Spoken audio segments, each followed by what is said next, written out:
ಎಲ್ರಿಗೂ ನಮಸ್ಕಾರ. ನಮ್ಮ ನ್ಯೂಸ್ ಅಲರ್ಟ್ ಯೂಟ್ಯೂಬ್ ಚಾನಲ್ಗೆ ನಿಮಗೆ ಸ್ವಾಗತ. ನಾನು ಚಂದನ್. ಈಗ ರಿವ್ಯೂ ಮಾಡ್ತಿರ್ತಕ್ಕಂಥ ಸಿನಿಮಾದ ಹೆಸರು ಬಂದು ಲ್ಯಾಂಡ್ ಲಾರ್ಡ್. ಇತ್ತೀಚೆಗೆ ಈ ಒಂದು ಸಿನಿಮಾದ ಟ್ರೇಲರ್ ಬಿಡುಗಡೆ ಆದಾಗ ತುಂಬ ಜನ ಪ್ರೆಡಿಕ್ಟ್ ಮಾಡಿದ್ರು, ಏನಿದು ಕಾಟೇರ ಥರ ಇದೆಯಲ್ಲ ಅನ್ನುವಂಥದ್ದು ಕೂಡ ಪ್ರಶ್ನೆಯಾಗಿ ಉಡ್ಕೊಂಡಿತ್ತು ನೋಡುವಂತಹ ವೀಕ್ಷಕರಲ್ಲಿ. ಸೊ ಇವತ್ತು ಆ ಸಿನಿಮಾ ಬಿಡುಗಡೆ ಆಗಿದೆ ರಾಜ್ಯಾದ್ಯಂತ. ಸಿನಿಮಾ ಹೇಗಿದೆ, ಕಾಟೇರ ಥರನೇ ಇದೆಯಾ, ಜೊತೆಗೆ ಇದರಲ್ಲಿ ಏನೇನೆಲ್ಲ ಪ್ರಮುಖವಾದಂಥ ಅಂಶಗಳಿದ್ದಾವೆ ಎಲ್ಲವನ್ನೂ ಕೂಡ ಇನ್ ಡೀಟೇಲ್ ಆಗಿ ಎಕ್ಸ್ಪ್ಲೈನ್ ಮಾಡ್ತಾ ಹೋಗ್ತೀನಿ. ಯಾರಾದರೂ ಹೊಸಬ್ರು ಫಸ್ಟ್ ಟೈಮ್ ಮುಂದೆ ನಮ್ಮ ಚಾನಲ್ಗೆ ಭೇಟಿ ಕೊಟ್ಟು ಈ ಒಂದು ವಿಡಿಯೋವನ್ನು ನೋಡ್ತಾ ಇದ್ರೆ ಸಬ್ಸ್ಕ್ರೈಬ್ ಮಾಡ್ಕೊಳ್ಳಿ, ಪಕ್ಕದಲ್ಲಿರ್ತಕ್ಕಂಥ ಬೆಲ್ ಐಕಾನನ್ನು ಕ್ಲಿಕ್ ಮಾಡಿ. ಅಫ್ಕೋರ್ಸ್ ಯಾವುದಾದ್ರೂ ಒಂದು ಸಿನಿಮಾ ರಿಲೀಸ್ ಆಗ್ತಾ ಇದೆ ಅಥವಾ ಚಿತ್ರೀಕರಣ ಸೆಟ್ಟೇರಿದೆ ಅಂತ ಬಂದಾಗ ಸಿನಿಮಾದ ಟೈಟ್ಲು ತುಂಬ ಮುಖ್ಯವಾಗಿರುತ್ತೆ. ಸೊ ಈ ಸಿನಿಮಾದ ಟೈಟ್ಲು ಒಂದು ಲ್ಯಾಂಡ್ ಲಾರ್ಡ್, ಅಂದರೆ ಭೂ ಒಡೆಯ ಅಂತ ಹೇಳ್ತೀವಿ ಅಥವಾ ಜಮೀನ್ದಾರ ಅಂತ ಹೇಳ್ತೀವಿ, ಅಥವಾ ಭೂಮಿಯನ್ನು ಹೆಚ್ಚಾಗಿ ವಶಪಡಿಸಿಕೊಂಡು ಒಂಥರ ಪಾಳೆಗಾರಿಕೆಯಲ್ಲಿ ಬದುಕುವಂತಹ ಒಂದು ಶಬ್ದಕ್ಕೆ ಲ್ಯಾಂಡ್ ಲಾರ್ಡ್ ಅಂತ ಹೇಳ್ತೀವಿ. ಸೊ ಈಗ ಬೆಂಗಳೂರು ಭಾಗದಲ್ಲಿ ಬಂದರು ಅಂತಂದ್ರು ಒಂದು 4-5 ಸೈಟ್ ಇದೆ ಅಥವಾ ಒಂದಷ್ಟು ಜಾಗ ಇದೆ ಅಂತಂದ್ರೂ ಲ್ಯಾಂಡ್ ಲಾರ್ಡ್ ಆಗೋಗ್ತಾರೆ. ಅಥವಾ ಬೆಂಗಳೂರಿನಲ್ಲಿ ಮೂಲತಃ ಒಂದು 20-30 ವರ್ಷ ಹಿಂದೆ ಯಾರ್ಯಾರು ಬದುಕಿದ್ರು, ಅವ್ರ ತಾತಿರು ಮುತ್ತಾತಿರು ಏನು ಸಂಪಾದನೆ ಮಾಡಿಟ್ಟಿದ್ರಲ್ಲ ಆಸ್ತಿ, ಅದನ್ನು ಕೂಡ ನಾವು ಲ್ಯಾಂಡ್ ಲಾರ್ಡ್ ಅಂತ ಕರಿಬಹುದು. ಬಟ್ ಈ ಸಿನಿಮಾದಲ್ಲಿ ಏನನ್ನ ಲ್ಯಾಂಡ್ ಲಾರ್ಡ್ ಅಂತಾರೆ, ಯಾರು ಲ್ಯಾಂಡ್ ಲಾರ್ಡ್ ಆಗಿರ್ತಾರೆ, ಜೊತೆಗೆ ಇದು ಯಾವ ಒಂದು ಭಾಗದ ಕಥೆಯಾಗಿದೆ ಎಲ್ಲವನ್ನು ಕೂಡ ವಿವರವಾಗಿ ನೋಡ್ತಾ ಹೋದ್ರೆ, ಮೊದಲಿಗೆ ಸಿನಿಮಾದ ಒನ್ ಲೈನ್ ಸ್ಟೋರಿ ಅಂತ ಬಂದ್ರೆ, ಇದು 1970 ಅಥವಾ 80ರ ಒಳಗಡೆ ನಡೆದಿರ್ತಕ್ಕಂಥ ಒಂದು ಕಾಲ್ಪನಿಕ ದೃಶ್ಯ ಆಗಿರ್ಬೋದು ಅಥವಾ ನಿರ್ದೇಶಕರು ಏನ್ ಕಟ್ಟಿರುವಂತಹ ಕಥೆ ಆಗಿರ್ಬೋದು, ಆ ಒಂದು ಕಾಲಘಟ್ಟದ ಕಥೆಯಾಗಿದೆ ಲ್ಯಾಂಡ್ ಲಾರ್ಡ್ ಸಿನಿಮಾದ ಒಂದು ಕತೆ.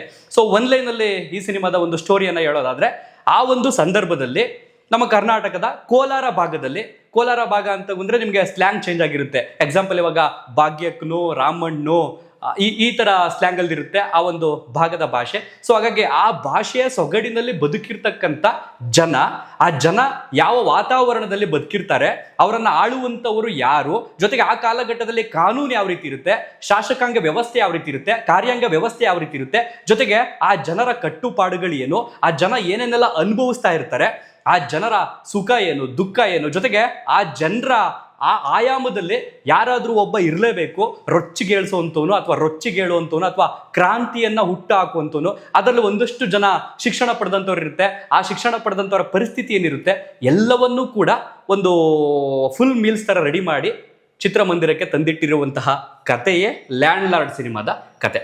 ಅಫ್ಕೋರ್ಸ್ ಈ ಸಿನಿಮಾದ ನಿರ್ದೇಶಕರು ಬಂದು ಜಡೇಶ್ ಕೆ ಹಂಪಿ ಅವರು.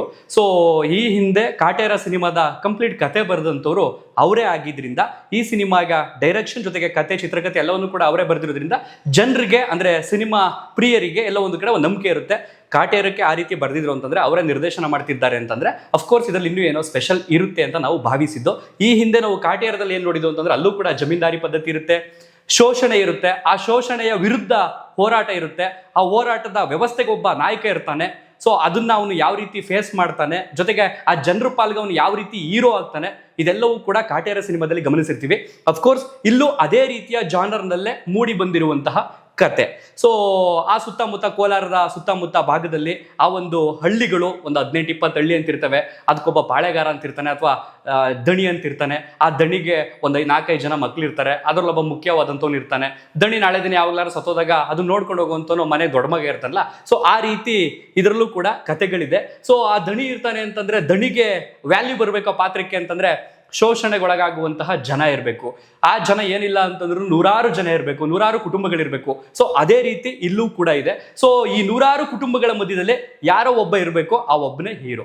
ಸೊ ಆ ಹೀರೋ ಪಾತ್ರವನ್ನು ನಿರ್ವಹಿಸಿರ್ತಕ್ಕಂಥವ್ರು ದುನಿಯಾ ವಿಜಯ್ ಅವರು ಅಂತ ಈಗ ಅವರ ಸಿನಿಮಾದಲ್ಲಿ ಎಲ್ಲದರಲ್ಲೂ ಕೂಡ ವಿಜಯಕುಮಾರ್ ಅಂತ ಬರೋದ್ರಿಂದ ಸೊ ಅವರನ್ನು ನಾವು ಇಲ್ಲಿ ನಟ ವಿಜಯ್ ಕುಮಾರ್ ಅವರು ಆ ಒಂದು ಪಾತ್ರವನ್ನ ನಿರ್ವಹಿಸಿದ್ದಾರೆ. ಸೊ ಅವರ ಪಾತ್ರದ ಹೆಸರು ಬಂದು ತುಂಬಾ ಚೆನ್ನಾಗಿ ರಿಜಿಸ್ಟರ್ ಮಾಡಿದ್ದಾರೆ. ಆ ಒಂದು ಕ್ಯಾರೆಕ್ಟರ್ನ ಡಿಸೈನ್ ಮಾಡಿರತಕ್ಕಂಥದ್ದು ಕೊಡ್ಲಿ ರಾಚಯ್ಯ ಅಂತ, ರಾಚಪ್ಪ ಅಂತ ನಲ್ಲಲ್ಲಿ ಕರೀತಾರೆ, ಕೊಡಲಿ ರಾಚಯ್ಯ. ನಿಮಗೆ ಇಂಟರ್ವ್ಯೂಲ್ ಆಗೋ ಮೂಮೆಂಟ್ ಅಲ್ಲ ಹೆಸರು ಗೊತ್ತಾಗುತ್ತೆ ನಿಮಗೆ. ಸೊ ಆ ಹೆಸರು ಜೊತೆಗೆ ಅವರ ಒರಿಜಿನಲ್ ಪಾತ್ರ ಬರುತ್ತೆ ನಿಮ್ಗೊಂದು ಫ್ಲಾಶ್ ಬ್ಯಾಕ್ ಅಲ್ಲಿ. ತುಂಬಾ ಅದ್ಭುತವಾಗಿ ಎಂಜಾಯ್ ಮಾಡ್ತೀರಾ ಆ ಒಂದು ಪಾತ್ರವನ್ನ. ಅದಕ್ಕಿಂತ ಬಿಫೋರ್ ನಿಮಗೆ ಸಿನಿಮಾ ಆರಂಭ ಆಗುತ್ತೆ, ಆಲ್ರೆಡಿ ಇಲ್ಲಿ ಹೀರೋ ಹೀರೋಯಿನ್ ಪಾತ್ರ ರಿಜಿಸ್ಟರ್ ಆಗೋಗಿರುತ್ತೆ. ಅಂದ್ರೆ ನಾವು ಊಹೆ ಮಾಡ್ಕೋಬೇಕು ಅವರಿಬ್ರು ಮದುವೆ ಆಗಿದ್ದಾರೆ, ಅವ್ರಿಗೊಬ್ಳು ಮಗಳಿದ್ದಾಳೆ ಅಂತ. ಸೊ ಹಾಗಾಗಿ ಅದಾದ ನಂತರ 1 hour ಆದ ನಂತರ ನಿಮಗೆ ಇಂಟರ್ವ್ಯೂಲ್ ಆಗುವಂತಹ ಒಂದು 20 ನಿಮಿಷ ಆಯ್ತಲ್ಲ, ಅಂದ್ರೆ 1 ಗಂಟೆಯಿಂದ 1 ಗಂಟೆ 20 ನಿಮಿಷ 1 ಗಂಟೆ 30 ನಿಮಿಷ ತನಕ ಸಿನಿಮಾ ನಿಮ್ಮನ್ನ ತುಂಬಾ ಅದ್ಭುತವಾಗಿ ಕರ್ಕೊಂಡು ಹೋಗುತ್ತೆ. ಆದ್ರೆ ಆರಂಭದ 1 hour ಏನಿದೆ ಅಂತಂದ್ರೆ ಪಾತ್ರಗಳನ್ನ ರಿಜಿಸ್ಟರ್ ಮಾಡುವಂಥದ್ದು, ಜನರಿಗೆ ತಿಳಿಸುವಂಥದ್ದು, ಇದು ಈ ಪಾತ್ರ, ಇದು ಈ ಪಾತ್ರ, ಇದು ಈ ಪಾತ್ರ, ಇದು ಈ ಪಾತ್ರ ಅಂತ ಹೇಳಿಸುವಷ್ಟರಲ್ಲೇ 1 hour ಆಗೋಗುತ್ತೆ. ಆ ಗ್ಯಾಪಲ್ಲಿ 1-2 ಸಾಂಗ್ ಬಂದು ಹೋಗಿರ್ತವೆ. ಸೊ ಹಾಗಾಗಿ ಇಂಟರ್ವಲ್ ಬ್ಲಾಕ್ ಬಂದ ತಕ್ಷಣನೇ ನಿಮಗೆ ಅಂದ್ರೆ ಒಂದು 20 ನಿಮಿಷಕ್ಕೆ ಮುಂಚೆನೆ ನಿಮಗೆ ಸಿನಿಮಾ ಕತೆ ಇವಾಗ ಶುರು ಆಯ್ತು ಬಿಡು, ಈಗ ಬೇರೆನೇ ತರ ಕರ್ಕೊಂಡು ಹೋಗುತ್ತೆ ಅಂತ ನಿಮ್ಗೆ ಅನ್ಸುತ್ತೆ. ತದನಂತರ ಇಂಟರ್ವಲ್ ಆದ ನಂತರ ಮತ್ತೆ ಅದೇ ಹಳೆ ಫ್ಲಾಶ್ ಬ್ಯಾಕ್ ಬರಲ್ಲ, ಪ್ರೆಸೆಂಟ್ ಏನಿರುತ್ತೆ ಪ್ರಸಕ್ತ ಜೀವನಕ್ಕೆ ಬರುತ್ತೆ. ಅದಾದ ನಂತರ ಮಧ್ಯ ಬಂದು ಹೋಗೋದ್ರಿಂದ ಒಂದಷ್ಟು ಆಕ್ಷನ್ ಸೀಕ್ವೆನ್ಸ್ಗಳು ಬರೋದ್ರಿಂದ ಸೊ ನಿಮಗೆ ಸಿನಿಮಾ ಕರ್ಕೊಂಡು ಹೋಗುತ್ತೆ 2 hour 30 ನಿಮಿಷ ಸರಿ ಸುಮಾರು. ಸೊ ಈಗ ಪಾತ್ರಗಳ ವಿಚಾರ ಬಂದ್ಬಿಡೋಣ. ಆಲ್ರೆಡಿ ಹೇಳ್ದಾಗೆ ನಾನು ಕೊಡ್ಲಿ ರಾಚಯ್ಯನ್ ಕ್ಯಾರೆಕ್ಟರ್ ಬಗ್ಗೆ ಹೇಳಿದೆ. ಜಾಸ್ತಿ ರಿವೀಲ್ ಮಾಡ್ತಾ ಹೋದ್ರೆ ಮಜಾ ಇರಲ್ಲ ನಿಮ್ಗೆ. ಅದು ಕೊಡ್ಲಿ ರಾಚಯ್ಯ ಅಂತ ಯಾಕೆ ಕರೀತಾರೆ, ಕೊಡ್ಲಿಗೂ ರಾಚಯ್ಯಗೂ ಏನ್ ಸಂಬಂಧ, ಅದನ್ನ ನೋಡ್ಬೇಕು, ಅದನ್ನ ತಿಳ್ಕೊಬೇಕು ಅಂದ್ರೆ ನೀವು ಹತ್ತಿರದ ಚಿತ್ರಮಂದಿರಗಳಿಗೆ ಹೋಗಿ ನೋಡಬೇಕು. ಇನ್ನು ಮುಖ್ಯ ಪಾತ್ರದಲ್ಲಿ ಅಭಿನಯಿಸಿರ್ತಕ್ಕಂಥವ್ರು ಅಂತ ಬಂದ್ರೆ ಈಗ ಆಲ್ರೆಡಿ ವಿಜಯ್ ಅವರ ಕ್ಯಾರೆಕ್ಟರ್ ಬಗ್ಗೆ ಹೇಳಿದ್ದು. ಇನ್ನು ರಚಿತಾ ರಾಮ್ ಅವರು ಈ ಹಿಂದೆ ಯಾವುದೋ ಒಂದು ಪ್ರೆಸ್ ಮೀಟ್ ಅಲ್ಲಿ ಹೇಳಿದ್ರು, ಈ ಹಿಂದೆ ಅವರು ತಮಿಳಲ್ಲಿ ಒಂದು ಸಿನಿಮಾದಲ್ಲಿ ಅಭಿನಯಿಸಿರ್ತಾರಲ್ಲ ರಜನಿಕಾಂತ್ ಅವ್ರ ಸಿನಿಮಾದಲ್ಲಿ. ಸೊ ಅಲ್ಲಿನ ಡೈರೆಕ್ಟರ್ನ ಕೇಳಿದಾಗ ಖಂಡಿತ ಮಾಡಿ ಅಂತ ಹೇಳಿದ್ರು. ಜೊತೆಗೆ ದರ್ಶನ್ ಅವ್ರನ್ನ ಕೇಳಿದಕ್ಕೆ ಅವರು ಕೂಡ ಮಿಸ್ ಮಾಡಬೇಡ ಈ ಕ್ಯಾರೆಕ್ಟರ್ ಮಾಡು ಅಂತ ಅವರು ಹೇಳಿದ್ರು ಅಂತ ಹೇಳಿದ್ರಿಂದ ಸ್ವಲ್ಪ ನೋಡುವಂತಹ ಆಡಿಯನ್ಸ್ಗೆ ಕ್ಯೂರಿಯಾಸಿಟಿ ಇತ್ತು, ಯಾವುದೋ ಒಂದು ಒಳ್ಳೆ ಪಾತ್ರನೇ ಸೆಲೆಕ್ಟ್ ಮಾಡ್ಕೊಂಡಿರ್ತಾರೆ ಅಂತ. ಅಫ್ಕೋರ್ಸ್ ಇಲ್ಲಿ ವಿಜಯ್ ಅವರ ಪತ್ನಿ ಕ್ಯಾರೆಕ್ಟರ್ನ ಮಾಡಿರ್ತಕ್ಕಂಥದ್ದು ನಿಂಗವ್ವ ಅನ್ನುವಂಥ ಒಂದು ಪಾತ್ರ. ಸೊ ಚೆನ್ನಾಗಿ ಮಾಡಿದ್ದಾರೆ. ಬಟ್ ಇನ್ನೂ ಎಲ್ಲೋ ಒಂದು ಕಡೆ ನನಗನ್ಸಿದ್ದು ವೇಟೇಜ್ ಬೇಕಿತ್ತು ಅಂತ ಅನ್ನಿಸ್ತಿತ್ತು.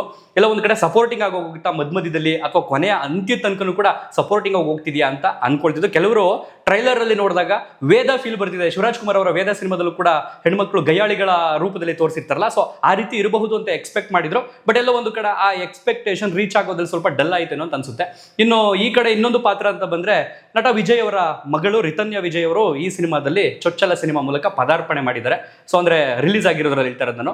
ಸೊ ಒಳ್ಳೆ ಪಾತ್ರವನ್ನ ಅವ್ರಿಗೆ ಕ್ರಿಯೇಟ್ ಮಾಡ್ದಂಗಿದೆ. ಅಚ್ಚುಕಟ್ಟಾಗಿ ಹೀರೋಯಿನ್ ಆಗಿ ಅಥವಾ ಮುಂದೆ ಯಾವುದೇ ಒಂದು ಕಂಟೆಂಟ್ ಸಿನಿಮಾ ಬಂದ್ರು ಅವ್ರನ್ನ ರಿಸೀವ್ ಮಾಡ್ಕೋಬಹುದು, ಆ ರೇಂಜ್ಗೆ ಅವ್ರು ಆಕ್ಟಿಂಗ್ ಮಾಡಿದ್ದಾರೆ. ಅದರಲ್ಲಂತೂ 2 ಮಾತಿಲ್ಲ.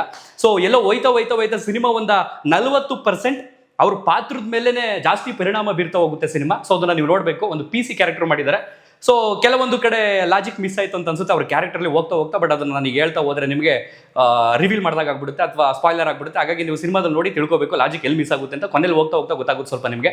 ಇನ್ನು ಈ ಕಡೆ ನೆಗೆಟಿವ್ ಶೇಡ್ ಅಂತ ಬಂದ್ರೆ ಮುಖ್ಯ ಪಾತ್ರದಲ್ಲಿ ರಾಜ್ಬಿ ಶೆಟ್ಟಿ ಅವರು ಆಕ್ಟ್ ಮಾಡಿದ್ದಾರೆ. ಸೊ ನಾವು ಅವ್ರನ್ನ ಕಂಟೆಂಟ್ ಸಿನಿಮಾಗಳಲ್ಲೂ ನೋಡಿದ್ದು, ಈ ಹಿಂದೆ ಗರುಡ ಗಮನ ವೃಷಭವಾಹನದಲ್ಲಿ ಅವರನ್ನು ನೋಡಿದಾಗ ಬೇರೆ ತರನೇ ನೋಡಿದ್ದು ನಾವು ಅವ್ರ ಪಾತ್ರವನ್ನ. ಸೊ ಇಲ್ಲಿ ನೆಗೆಟಿವ್ ಶೇಡ್ ಅಲ್ಲಿ ಕಾಣಿಸ್ಕೊಳ್ತಿದ್ದಾರೆ ಅಂತಂದ್ರೆ ಅಫ್ಕೋರ್ಸ್ ನಾವು ಬೇರೆನೇ ಎಕ್ಸ್ಪೆಕ್ಟ್ ಮಾಡ್ತೀವಿ ಅವರಿಂದ. ಬಟ್ ಕೆಲವರು ಏನನ್ನ ಥಿಂಕ್ ಮಾಡಿದ್ರು ಅಂತಂದ್ರೆ ದುನಿಯಾ ವಿಜಯ್ ಅವರಲ್ಲಿ ಅಂದ್ರೆ ಹೀರೋ ಆಗಿ ನಿಂತ್ಕೊಂಡಾಗ ಆಪೋಸಿಟ್ ಅಲ್ಲಿ ವಿಲನ್ ಅಂತ ಬಂದಾಗ ಫಿಸಿಕಲಿ ಆಗಿರ್ಬೋದು ಸ್ವಲ್ಪ ಸ್ಟ್ರಾಂಗ್ ಪರ್ಸನ್ ಬೇಕಾಗುತ್ತಲ್ವಾ ನೆಗೆಟಿವ್ ಶೇಡಲ್ಲಿ ಅಂತ ತುಂಬಾ ಜನ ಅನ್ಕೊಂಡಿದ್ರು. ಬಟ್ ನೀವು ಸಿನಿಮಾನ ಹೋಗ್ತಾ ನೋಡಿದ್ರೆ ನಿಮಗೆ ಅಚ್ಚುಕಟ್ಟಾಗಿ ಪರ್ಫೆಕ್ಟ್ ಆಗಿ ಅವ್ರು ಕೊಟ್ಟಿರ್ತಕ್ಕಂಥ ಒಂದು ಪಾತ್ರನ, ಅದು ಕೋಲಾರ ಸ್ಲ್ಯಾಂಗ್ ಅಲ್ಲಿ ಆಕ್ಟ್ ಮಾಡಿರೋದ್ರಲ್ಲಿ ತುಂಬಾ ಚೆನ್ನಾಗಿ ಮಾಡಿದ್ದಾರೆ. ಅಂಡ್ ಹೋಗ್ತಾ ಯಾಕೆ ಅವ್ರ ಪಾತ್ರ ಲಾಸ್ಟ್ ಅಲ್ಲಿ ಆಗುತ್ತೆ ಅಂತಂದ್ರೆ ಅಫ್ಕೋರ್ಸ್ ನೀವು ಥಿಂಕ್ ಮಾಡಿರೋ ತರನೇ ಫಿಸಿಕಲಿ ಸ್ಟ್ರಾಂಗ್ ಆಗಿರುವಂತಹ ವಿಲನ್ ಅಥವಾ ಹೀರೋಗಿಂತ ಈಗ ಎಕ್ಸಾಂಪಲ್ ಇವಾಗ ಭೀಮಾದಲ್ಲಿ ತಗೊಂಡ್ರೆ ನಾವು ಡ್ರ್ಯಾಗನ್ ಮಂಜು ಹೀರೋಗಿಂತನೂ ಇನ್ನೂ ಭಯಂಕರವಾಗಿದೆಯಲ್ಲಪ್ಪ ವಿಲನ್ ಅನ್ನೋ ರೇಂಜ್ ನಮಗೆ ಊಹೆ ಮಾಡ್ಕೊಳ್ತೀವಲ್ಲ ಅಥವಾ ತಿಳ್ಕೊಳ್ತೀವಲ್ಲ. ಸೊ ಆ ರೀತಿಯಲ್ಲಿ ತಿಳ್ಕೊಳ್ಳೋದಕ್ಕಾಗಲ್ಲ. ಹಾಗಾಗಿ ವಿಲನ್ ಸುತ್ತಮುತ್ತ ಏನಿಲ್ಲ ಅಂದ್ರೂ ಒಂದು 10 ರಿಂದ 15 ಕ್ಯಾರೆಕ್ಟರ್ಗಳನ್ನ ಡಿಸೈನ್ ಮಾಡಿರ್ತಾರೆ. ಅಂದ್ರೆ ಎಲ್ಲಿ ವಿಲನ್ ಅಥವಾ ಹೀರೋ ಸ್ಟಾರ್ಟಿಂಗ್ ಅಲ್ಲೇ ಅಥವಾ ಮಧ್ಯಂತರದಲ್ಲೇ ಫೇಸ್ ಟು ಫೇಸ್ ಸಿಕ್ಬಿಟ್ರೆ ಆ ಫೀಲ್ ಹೋಗ್ಬಿಡುತ್ತಲ್ಲ, ಏನಿದು ಇಷ್ಟೊಂದು ಡಮ್ಮಿ ಆಗ್ಬಿಡುತ್ತಲ್ಲ ಅನ್ನೋ ಒಂದು ಕಾರಣಕ್ಕೆ ಆ ವಿಲನ್ ಸುತ್ತಮುತ್ತ ಒಂದು 10 ರಿಂದ 15 ಕ್ಯಾರೆಕ್ಟರ್ಗಳನ್ನ ಡಿಸೈನ್ ಮಾಡಿದ್ದಾರೆ. ಕೊನೆ ಮೂಮೆಂಟ್ ಅಲ್ಲಿ ಹೀರೋಗೂ ವಿಲನ್ಗೂ ಅಫ್ಕೋರ್ಸ್ ಸಿನಿಮಾ ಮುಗಿಯುತ್ತೆ ಅಂತ ಬಂದಾಗ ಮುಖಾಮುಖಿ ಆಗ್ಲೇಬೇಕು, ಒಂದು ಫೈಟ್ ಬರಲೇಬೇಕು. ಅವಾಗ ನಿಮಗೆ ಸ್ವಲ್ಪ ಎಲ್ಲೋ ಒಂದ್ ಕಡೆ ಡಮ್ಮಿ ಆಯ್ತಾ ಅಂತ ಅನ್ಸುತ್ತೆ. ಇನ್ನು ಅದನ್ನ ಹೊರತುಪಡಿಸಿದ್ರೆ ಇನ್ನು ಮಿತ್ರ ಅವ್ರು ಆಕ್ಟ್ ಮಾಡಿದ್ದಾರೆ. ಅವ್ರ ಕ್ಯಾರೆಕ್ಟರ್ ಮಾತ್ರ ತುಂಬಾ ಚೆನ್ನಾಗಿ ಮಾಡಿದ್ದಾರೆ. ಬಟ್ ಕೊನೆಯ ಮೂಮೆಂಟ್ ನಲ್ಲಿ ಪ್ರೆಡಿಕ್ಟ್ ಮಾಡ್ಬಿಡ್ಬೋದು ಇದು ಹಿಂಗಾಗುತ್ತೆ, ಅವ್ರು ಹಿಂಗೆ ಮಾಡ್ತಾರೆ ಅಂತ. ಇನ್ನು ಅಚ್ಯುತಣ್ಣನ್ ಕ್ಯಾರೆಕ್ಟರ್ ಬಂದೆ ಪೊಲೀಸ್ ಕ್ಯಾರೆಕ್ಟರ್ ಮಾಡಿದ್ದಾರೆ. ಇನ್ನು ತುಂಬಾ ಜನ ಮಾಡಿದ್ದಾರೆ. ಗೋಪಾಲ್ ಕೃಷ್ಣ ದೇಶಪಾಂಡೆ ಅವ್ರು ಮಾಡಿದ್ದಾರೆ. ಮಧ್ಯಂತರದಲ್ಲೇ ಮುಗ್ದೋಗುತ್ತೆ ಆ ಒಂದು ಕ್ಯಾರೆಕ್ಟರ್. ತುಂಬಾ ಜನ ಆಕ್ಟ್ ಮಾಡಿದ್ದಾರೆ. ಬಟ್ ಕೆಲವೊಂದು ಪಾತ್ರಗಳು ಮೈಂಡಲ್ಲಿ ಉಳ್ಕೊಳ್ಳೋದಿಲ್ಲ. ಸೊ ಇನ್ನು ಕೆಲವೊಂದು ಪಾತ್ರಗಳು ಎಷ್ಟು ಚೆನ್ನಾಗಿ ಡಿಸೈನ್ ಮಾಡಿದ್ದಾರೆ ಆ ಒಂದು ಸ್ಲ್ಯಾಂಗ್ಗೆ ಅಂತ ಅನ್ಸುತ್ತೆ ನೋಡುವಂತಹ ಆಡಿಯನ್ಸ್ಗೆ. ಒಟ್ಟಲ್ಲಿ ಹೇಳ್ಬೇಕು ಅಂದ್ರೆ ಈ ನಾಳೆ ನಾಡಿದ್ದು ಅಥವಾ ಆಚೆ ನಾಡಿದ್ದು ಕೆಲವರು ಏನ್ ಥಿಂಕ್ ಮಾಡ್ತಾರೆ ಅಂತಂದ್ರೆ ಫ್ಯಾಮಿಲಿ ಸಮೇತ ನೋಡಬಹುದಾ ಅಂತ ಹೇಳ್ತಾರೆ. 100% ಹೇಳ್ತೀನಿ, ಒಂದು ಫ್ಯಾಮಿಲಿ ಸಮೇತ ನೋಡಬಹುದಾದ ಚಿತ್ರ. ಎಲ್ಲೂ ಕೂಡ ನಿಮಗೆ ವಲ್ಗರ್ ಆಗಲಿ ಅಥವಾ ಇನ್ನೇನೋ ಬೇರೆ ತರ ತೋರಿಸೋರಾಗ್ಲಿ ನೋ ಚಾನ್ಸ್. ನಾವು ಏನಾದ್ರೂ ಆ 80 ಅಥವಾ 70ರ ದಶಕದಲ್ಲಿ ಬದುಕಿದ್ದಿದ್ರೆ ಅಥವಾ 70-80ರ ದಶಕದಲ್ಲಿ ಜನ ಯಾವ ರೀತಿ ಇದ್ರು ಅನ್ನೋದನ್ನ ತಿಳ್ಕೋಬೇಕು ಅಥವಾ ಅಲ್ಲಿ ಕೂತ್ಕೊಂಡು ನಾವೇ ನೋಡ್ತಾ ಇದೀವಿ ಅಂತ ಅನ್ಸ್ರೆ ಖಂಡಿತವಾಗಿಯೂ ಫ್ಯಾಮಿಲಿ ಸಮೇತ ನೋಡಬಹುದಾದಂತ ಒಂದು ಚಿತ್ರ ಅಂತಂದ್ರೆ ಈಗ ಪ್ರೆಸೆಂಟ್ ಲ್ಯಾಂಡ್ ಲಾರ್ಡ್ ಅಂತ ಹೇಳ್ಬಹುದು. ಇನ್ನು ಅದನ್ನ ಹೊರತುಪಡಿಸಿದ್ರೆ ಕಾನೂನಿಗೆ ಸಂಬಂಧಪಟ್ಟಾಗೆ ಒಂದಷ್ಟು ಒತ್ತಿ ಹೇಳುವಂತಹ ಪ್ರಯತ್ನ ಮಾಡಿದ್ದಾರೆ. ಅಂದ್ರೆ ಸಂವಿಧಾನಕ್ಕೆ ಸಂಬಂಧಪಟ್ಟಂಗೆ, ಅಂದ್ರೆ ಕಾರ್ಯಾಂಗ ಏನ್ ಮಾಡಬೇಕು, ಸಂವಿಧಾನ ಏನೇನ್ ಹೇಳುತ್ತೆ, ಜೊತೆಗೆ ಹಳ್ಳಿಯ ಜನರಿಗೆ ಅದರ ಅರಿವೇ ಇರೋದಿಲ್ಲ. ಹಳ್ಳಿಯ ಜನ ಅಥವಾ ಆ ಕಾಲಘಟ್ಟದ ಜನ ಅಂತ ಬಂದ್ರೆ ಶೋಷಣೆಗೆ ಒಳಗಾಗ್ತಾ ಇರ್ತಾರೆ. ಒಂದು ತುಂಡು ಭೂಮಿಯೋ ಅಥವಾ ಒಂದು ಖರ್ಚೀಪಷ್ಟು ಜಾಗನೋ ಅವ್ರು ಪಡ್ಕೊಳಕ್ಕಾಗಲ್ಲ. ಅಲ್ಲಿರ್ತಕ್ಕಂಥ ಜಮೀನ್ದಾರ ಏನಿರ್ತಾನೆ ಅವ್ನ್ ಸೇವೆ ಮಾಡಬೇಕು, ಅವ್ನ್ ಕೊಟ್ಟಿದ್ದ ಬೆಳೆನೋ ಅಥವಾ ಅವ್ನ್ ಕೊಟ್ಟಿದ್ದ ಕಾಸನೋ ಅದನ್ನ ಪಡ್ಕೊಳ್ಳೋದಕ್ಕೂ ಹೋರಾಟ ಮಾಡುವಂತಹ ಸನ್ನಿವೇಶ ಪರಿಸ್ಥಿತಿ ಅಲ್ಲಿ ನಿರ್ಮಾಣ ಆಗಿರುತ್ತೆ. ಸೊ ಅದನ್ನು ಒತ್ತಿ ತೋರಿಸಿದ್ದಾರೆ. ಸೊ ಅದೆಲ್ಲವನ್ನು ಕೂಡ ಸರಿಪಡಿಸ್ಕೋಬೇಕು ಅಂತಂದ್ರೆ ಒಂದು ಹೋರಾಟ ಮಾಡಬೇಕು, ಇಲ್ಲ ಕ್ರಾಂತಿ ಮಾಡಬೇಕು, ಇಲ್ಲ ನಾವು ಸಿಡಿದೇಳಬೇಕು ಅನ್ನುವಂತಹ ಒಂದಷ್ಟು ಅಂಶಗಳನ್ನ ಇಲ್ಲಿ ಒತ್ತಿ ಹೇಳುತ್ತೆ. ಸೊ ಇನ್ನು ಈ ಕಡೆ ಇನ್ನು ಟೆಕ್ನಿಕಲ್ ವಿಷಯಕ್ಕೆ ಬಂತು ಅಂತಂದ್ರೆ ನಿಂಗವ್ವ ಅನ್ನುವಂಥ ಸಾಂಗು ನಿಮಗೆ ಮೈ ಮರೆಸುತ್ತೆ. ಅಷ್ಟು ಚೆನ್ನಾಗಿದೆ, ಎಂಜಾಯ್ ಮಾಡ್ಬೋದು ಆ ಒಂದು ಸಾಂಗ್ನ. ಆ ಒಂದು ಸೆಟ್ ವರ್ಕ್ ಅಲ್ಲಿ ಚೆನ್ನಾಗಿದೆ, ಆ ಒಂದು ವಾತಾವರಣದಲ್ಲಿ. ಅದನ್ನು ಹೊರತುಪಡಿಸಿದ್ರೆ ಇನ್ನು ಮೈಂಡಲ್ಲಿ ಉಳ್ಕೊಳ್ಳುವಂಥ ಸಾಂಗ್ಸ್ ಯಾವುದೂ ಇಲ್ಲ. ಬ್ಯಾಕ್ಗ್ರೌಂಡ್ ಸ್ಕೋರ್ ಐ ಥಿಂಕ್ ಇನ್ನೂ ಬೇಕಿತ್ತು ಅಂತ ನನಗೆ ವೈಯಕ್ತಿಕವಾಗಿ ಅನಿಸ್ತು. ಇನ್ನು ಕಲರ್ ಗ್ರೇಡಿಂಗ್ ವಿಚಾರಕ್ಕೆ ಬಂತು ಅಂತಂದ್ರೆ ರೆಟ್ರೋ ಸ್ಟೈಲ್ನಲ್ಲಿ 70-80 ದಶಕದಲ್ಲಿ ತೋರ್ಬೇಕನ್ನೋ ಕಾರಣ ಸ್ವಲ್ಪ ಆರೆಂಜ್ ಜಾಸ್ತಿ ಫೀಲ್ ಕೊಡ್ತೇನೋ ಅಂತ ಅನಿಸ್ತು. ಇನ್ನೊಂಚೂರು ಕಲರ್ ಗ್ರೇಡಿಂಗ್ ಅಪ್ಗ್ರೇಡ್ ಮಾಡಿದರೆ ಇನ್ನೂ ಚೆನ್ನಾಗಿರ್ತಿತ್ತೇನೋ ಅಂತ ನನ್ನ ವೈಯಕ್ತಿಕವಾದಂಥ ಅನಿಸಿಕೆ. ಇದೆಲ್ಲವನ್ನು ಹೊರತುಪಡಿಸಿದ್ರೆ ನಿಮಗೆ ಕಥೆಯಲ್ಲಿ ನಿಮಗೆ ಒಂದಷ್ಟು ವಾವ್ ಮೂಮೆಂಟ್ಸ್ ಇದೆ. 3-4 ಸೀನ್ಗಳಲ್ಲಿ ನಿಮಗೆ. ಅದನ್ನು ಹೊರತುಪಡಿಸಿದ್ರೆ ಅಕ್ಕಪಕ್ಕದಲ್ಲಿ ಏನು ಈ ಪಾತ್ರಗಳು ಇರ್ತಾವಲ್ಲ, ಅವ್ರು ಏನೇನು ಮಾಡ್ತಾರೆ, ಜೊತೆಗೆ ಆ ಪಾತ್ರಗಳ ಇಂಪಾರ್ಟೆನ್ಸ್ ಏನು ಅನ್ನೋದು ಕೂಡ ಈ ಸಿನಿಮಾದಲ್ಲಿದೆ. ಒಂದು ವಿಶೇಷ ಚೇತನವಾದಂಥ ಒಂದು ಚಿಕ್ಕ ಮಗು ಹಾಕೊಂಡಿದ್ದಾರೆ. ಸೊ ಆ ಮಗುದು ಅಲ್ಲಲ್ಲಿ ಒಂದೊಂದು ಕ್ಯಾರೆಕ್ಟರ್ ಬಂದೋಗುತ್ತೆ. ಜೊತೆಗೆ ಅವ್ರ ಅಪ್ಪನ ಪಾತ್ರ, ಅವೆಲ್ಲವನ್ನು ನೋಡ್ತಾ ಇದ್ರೆ ಎಲ್ಲ ಒಂದು ಕಡೆ ಆ ಕಾಲಘಟ್ಟದಲ್ಲಿ ನಾವು ಬದುಕಿಲ್ವಲ್ಲಪ್ಪ, ನಿಟ್ಟುಸಿರು ಬಿಡೋ ಥರ ಆಗುತ್ತೆ. ಯಾಕಂದ್ರೆ ಇಷ್ಟೊಂದೆಲ್ಲ ಕಷ್ಟಪಟ್ಟಿದ್ದಾರಲ್ಲ ಜನ ಅಂತ. ಆ್ಯಂಡ್ ಇನ್ನೊಂದು ಮರಿದೆ ಹೇಳ್ಬೇಕು ನಾನು, ಉಮಾಶ್ರೀ ಅವರು ಈ ಸಿನಿಮಾದಲ್ಲಿ ಇರೋದ್ರಿಂದ ಒಂದು ಒಳ್ಳೆ ಸೀನಲ್ಲಿ ಆ್ಯಕ್ಟ್ ಮಾಡಿದ್ದಾರೆ ಅವರು. ಮ್ಯಾಕ್ಸಿಮಮ್ ನನ್ನ ಪ್ರಕಾರ ಒಂದು ಡ್ಯೂರೇಷನ್ ಅವ್ರದ್ದು 3-5 ನಿಮಿಷದ ಒಳಗಡೆ ಇದೆ. ಬಟ್ ಪಾತ್ರಕ್ಕೆ ಎಷ್ಟು ಜೀವ ತುಂಬಬೇಕು ಅಷ್ಟು ಜೀವವನ್ನು ತುಂಬಿದ್ದಾರೆ. ಇನ್ನು ಶರತ್ ಲೋಹಿತಾಶ್ ಅವರು ಆಗ್ಬೋದು, ಅವಿನಾಶ್ ಅವ್ರ ಕ್ಯಾರೆಕ್ಟರ್ ಒಂದು ಚಿಕ್ಕದಾಗಿದೆ. ಶರತ್ ಲೋಹಿತಾಶ್ ಅವರು ಆಗ್ಬೋದು, ಮತ್ತೆ ಇವರು ಬಿ ಸುರೇಶ್ ಅವರು ಕೂಡ ತುಂಬ ಪಾರ್ಥ ಸಾರಥಿ ಅನ್ನೋಂಥ ಒಂದು ಚೆನ್ನಾಗಿದೆ ಕ್ಯಾರೆಕ್ಟರ್ ಅವ್ರದ್ದು. ಇನ್ನು ಓವರಾಲ್ ಆಗಿ ಜಾಸ್ತಿ ಹೇಳ್ತಾ ಹೋದ್ರೆ ಸಿನಿಮಾನ ರಿವೀಲ್ ಮಾಡಿದಾಗ ಆಗ್ಬಿಡುತ್ತೆ. ಕೆಲವರು ಯಾವುದೇ ರಿವ್ಯೂ ಮಾಡಿದ್ರು ಕತೆ ಹೇಳ್ಬಿಟ್ರಲ್ಲ ಅಂತಾರೆ.